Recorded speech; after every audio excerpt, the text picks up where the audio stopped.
Hello and welcome to my tiny tarot practice.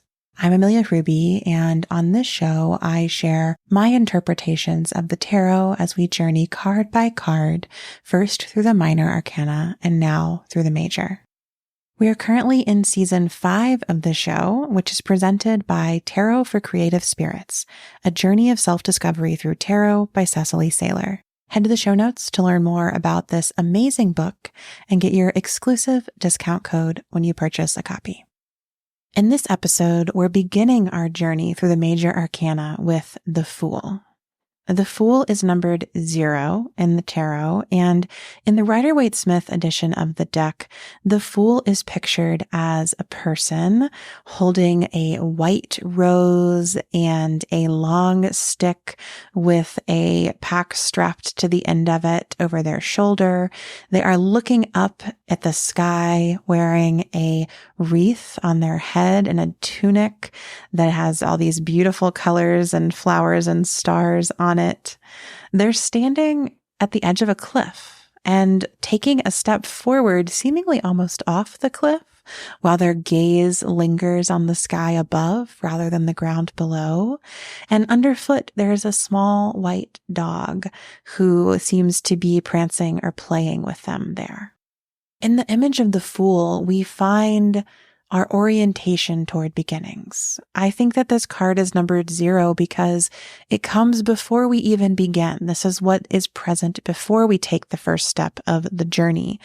And that is pictured by the Fool's readiness to take the leap. I certainly think this is a card about taking leaps.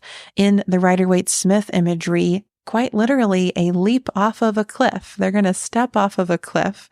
And this might be a quote unquote foolish thing to do, but it also might be the beginning of a magical adventure. And I think for those of us interpreting the tarot, or if you pull this card in a reading, I think that the Fool is that invitation to step into anything that might be next without worrying too much about the plan, the strategy, the end result of taking that step. As Cecily Saylor writes in Tarot for Creative Spirits, the Fool has no agenda except to find out, grow, and experience their potential as they collaborate with the universe and the world around them. I think that the Fool also invites in a spirit of play.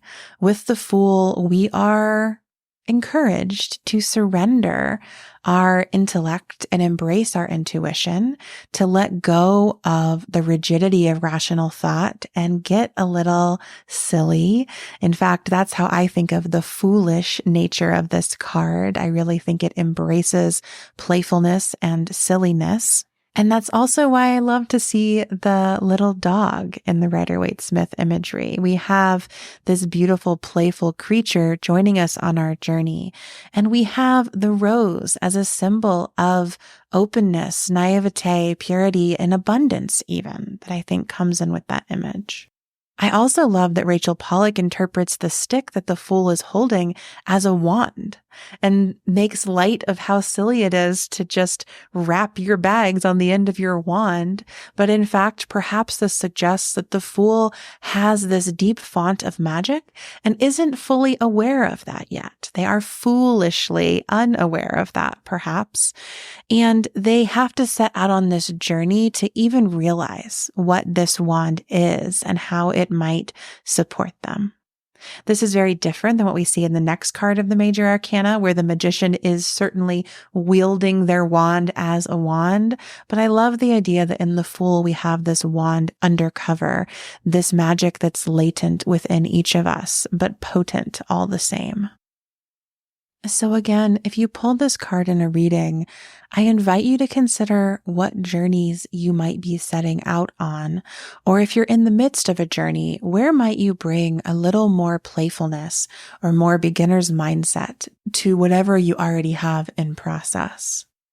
The Fool invites us to take the leap and to step away from the preordained paths, even our own preordained paths, so that we can always be in greater and greater alignment with our inner knowing our purpose, our cosmic consciousness.